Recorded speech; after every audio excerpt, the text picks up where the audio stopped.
Bonjour à toutes et à tous et bienvenue sur la chaîne de la Scalping School. Aujourd'hui, nous sommes le 27 juin 2025 et ensemble pour la Market Update, nous allons analyser le BTC, l'Ether, le Solana, le ADA et nous finirons par le Gold et le Nasdaq.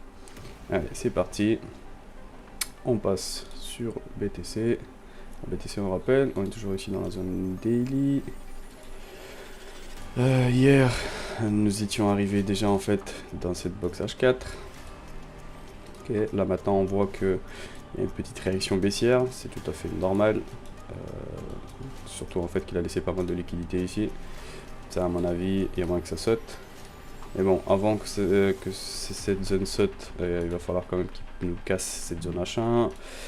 La zone M15, bon, c'est déjà fait, mais voilà, il va falloir qu'il corrige, qu'il enfonce un peu. Bon, ce serait pas grave en fait s'il descend, qu'il prenne la liquidité d'ici. En fait, tout dépend de comment il descend, avec quelle vitesse, etc. Parce que c'est possible qu'en descendant, enfin, comment dire, s'il prend tout, que finalement en fait il continue à drop, c'est possible qu'on fasse un nouveau lot.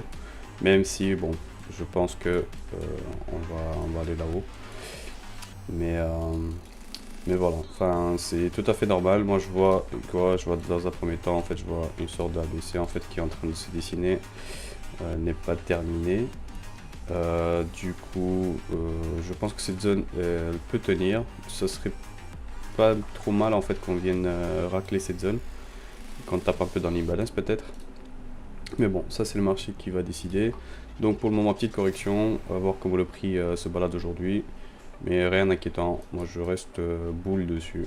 Évidemment que je vais être boule dans des zones qui sont intéressantes pour moi. Je vais pas long ici. Donc voilà pour le BTC. Alors, l'Ether. L'Ether. Ok. Donc, comme j'avais dit hier, nous sommes venus dans une zone en fait où il y a de la liquidité. C'est pas vraiment en fait des vraies zones H4, H1, tout ça, mais c'est des zones de liquidité avec beaucoup de liquidité qui font office de zones comme ça en fait tampon. Donc là, nous avons fait une petite correction. Nous sommes venus dans cette zone H1. Je vois que cette zone H1 en fait elle tient bien. Comme ça, à première vue, je dirais que qu'il y a ici en fait c'est très serré, mais faites attention en tout cas. Je sais pas quand vous allez voir la vidéo, je sais même pas si le prix va revenir. Comme ça cette zone elle me plaît bien. Me plaît bien. C'est possible qu'on revienne dessus, qu'on aille chercher directement en fait là-haut. Donc voilà. Moi le plan c'est on reste boule dessus aussi, tout comme BTC en fait. Si maintenant il monte et qu'il commence à descendre, qu'il commence à enfoncer la M15, là évidemment ça pue, c'est autre chose. On change de plan. Il y a aussi un imbalance ici en daily. Donc voilà, c'est intéressant de le voir juste déjà dans un premier temps. Ok, en H4 il est un peu plus... Ok. Bon, quoi qu'il en soit, de toute façon il y a un petit imbalance ici, BTC ici, là. Enfin, je pense que Solana, enfin tous. Donc bon, si maintenant il commence à drop, on sait pourquoi. Voilà. Du coup, est-ce qu'il y a autre chose à dire? Pas vraiment. Pas vraiment. C'est tout ce que je vois sur Ether pour le moment. Ça se passe plutôt bien. Je dirais que s'il commence à passer en fait cette zone ici, en fait s'il commence à push, c'est beaucoup plus serein en fait de long ici. Donc laissez-le travailler, on voit qu'ici il mèche en fait, il y a une réaction. S'il commence directement en fait à repartir, à casser, à passer en dessous, c'est possible qu'on revienne SFP ici cette zone et peut-être même qu'on continue. Mais si on passe au-dessus, pas de problème, on peut prendre des longues. Ok. Bon bah on passe au Solana. Allez c'est parti, Solana. Comme on rappelle, zone daily. Ok, zone H4 au-dessus, pas de problème. Du coup en fait on était venu dans la zone H1. La zone H1 en fait a rejeté le prix. Donc on n'a pas su en fait passer au-dessus, c'est pas grave. C'est pas grave, pourquoi? Parce que ici de toute façon on était dans un range, donc là en fait... ah ouais, elle a bien servi cette zone là. Nous étions dans un range, donc là en fait... Ah mais attends, ça l'a fait le 20... Ouais, donc elle était déjà là. Ok, ok. On est sorti de ce range, c'est pas grave. Pourquoi? Parce que lui, tout comme les autres là, bah, en fait il est venu combler son gap. Son imbalance.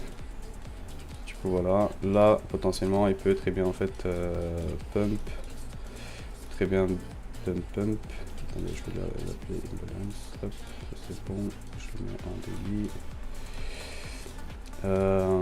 Mais avant ça, il y a ici une petite zone. Hop, comme ceci. Petite zone qui peut retenir le prix. C'est du H1. Du H1, c'est du H1. Tout comme ici au-dessus évidemment. Mais celle-ci déjà en fait elle peut renvoyer le prix plus bas. Tout comme elle peut servir par après en fait de confirmation pour aller longue. Mais en tout cas une petite zone ici assez intéressante. On peut clairement en fait penser à le short lui. Ou du moins attendre la confirmation. Parce que là si on traverse cette zone évidemment bah c'est dans l'autre sens. Alors niveau M15, est-ce qu'il y a quelque chose que je peux dire? Je la mettrai plus en M15, même si ok c'est du H1, mais je la mettrai plus du M15. J'aime bien comme ça. Voilà. Parce que la H1 finalement il est juste au-dessus, donc du coup on fait dire que ça c'est une M15, ça me paraît plus intéressant. Du coup, voilà. Ouais c'est pas mal, c'est pas mal. Cette confirmation, soit en fait, comme j'ai dit, on envoie des shorts ici, à voir comment le prix réagit, commence à faire des trucs comme ça, ou sinon en fait, hop, continuons à exploser à la hausse. Pourquoi? Parce qu'il y a eu aussi la prise d'imbalance. Est-ce que c'est suffisant pour envisager un long? Bah ça dépend aussi de ce que les autres font, ça peut être suffisant, ça dépend de ce que BTC fait. Si BTC en fait pareil, en fait il commence à drop, bah il va suivre. Solana va suivre. Bon c'est tout pour Solana. Allez, on passe sur le ADA. Du coup ADA, ok, on est revenu dans l'imbalance. Ah lui il a pas perdu le temps. Lui il se déplace. Hein. La zone H1 elle est juste ici, en dessous. Normalement. À voir ce qu'il fait. À voir s'il descend là-dedans carrément. Mais vu qu'il a comblé l'imbalance, déjà intéressant. Mais bon, et clairement en fait je l'attendrai ici si je veux le long. Est-ce qu'il y a des zones intéressantes en M15? Ok, nous y sommes dedans. Ok, ok. Si la zone M15 elle avait tenu. Ok. Une petite zone ici qui nous sert de résistance là-haut. Ok, donc là le prix en fait est condensé entre les deux. À voir ce qu'il va choisir. De toute façon, s'il pète celle-ci, on a la H1 juste en dessous. Et s'il pète la M15, bah on envoie des longues. On envoie des longues. Voilà, c'est tout ce que je vois dessus. Il n'y a pas grand chose à dire. Ouais, pas grand chose à dire. Si je rentre dans les détails, en fait, ça va être plus de l'interne et non, ça sert à rien. Ok, on passe sur le gold. Du coup, la zone H4, nous y sommes dedans. Voilà. Hier, on avait dit que j'aimerais bien le voir SFP. Donc pour le moment, c'est ce qu'il fait. Attention, par contre, peut-être qu'il est en train de glisser. Donc s'il commence à glisser, c'est d'ici. Et qu'il commence à bien drop. Je vois quoi dessus? Je vois une correction plus profonde en fait. Et une correction avec un retour dans la structure daily. Donc ça, c'est très possible. Très possible. Bon, rien n'est sûr. Pour le moment, en fait, on est sur une belle SFP. Surtout que cette zone ici en fait en dessous, même si je voulais pas forcément la noter, mais bon c'est une zone aussi qui peut retenir le prix. Donc à la limite en fait quelque part de certaine façon je pourrais mettre ça comme ça, mais ça fait une box trop énorme. Donc voilà, de toute façon pour le moment on est en train de corriger. Donc on va faire ça simplement. Nous avons ici une zone H1, donc si maintenant en fait le prix veut repartir d'ici, sortir de cette box en fait H4, il va falloir de toute façon qu'il nous pète cette zone H1 en fait. Donc tant qu'il casse pas, on continue à envoyer des shorts là-dessus. C'est plus facile. Et ici dans l'immédiat, il y a aussi une zone M15. Juste ici au-dessus. Donc si maintenant cette zone M15 elle tient et qu'elle continue à envoyer le prix vers le bas, ben on continue à surfer sur la vague, donc on continue à envoyer des shorts. Même si la tendance de base, elle est plutôt boule. Elle est plutôt boule. Mais c'est possible qu'on soit dans une ABC plus grande corrective en fait vers le bas. Pour ça, il faut qu'il casse cette zone H4 et il faut qu'il passe aussi, idéalement, il faut qu'il passe ici en dessous, qu'il clôture en dessous. Pourquoi? Parce que c'est aussi une zone en fait, c'est aussi une zone importante, mais voilà. Donc de toute façon, on le suit de près, on le suit en H1, en M15. Ici il commence en fait à casser ça, en fait à monter et puis à venir dans la zone H1 et pareil en fait à casser vers le haut. De toute façon, normalement on sera déjà dans le trade, mais admettons on attend vraiment la confirmation, le prix nous fait un truc comme ça, il monte et puis après il revient, oui là en fait on peut long plus facilement, plus sereinement. Là pour le moment c'est pas terrible, donc c'est pas des longs que je vais chercher, c'est des shorts, même si on est dans la zone H4. Et si vous voulez vraiment que vous soyez safe, vous attendez. Vous laissez le prix travailler.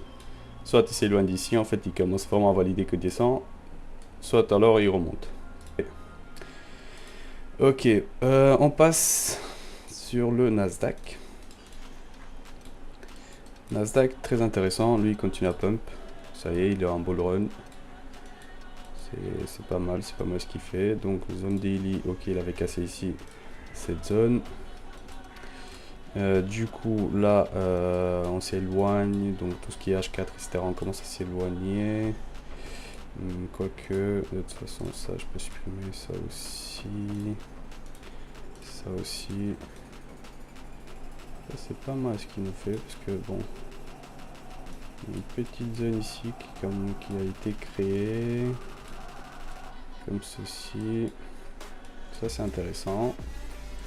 Il commence à se déplacer vers le haut, mais en plus de ça il nous fait des belles structures, donc ça c'est bon, ça va être plutôt solide comme déplacement. Niveau H1 aussi, ok, là c'est cool. Et en M15, est-ce qu'il y a quelque chose?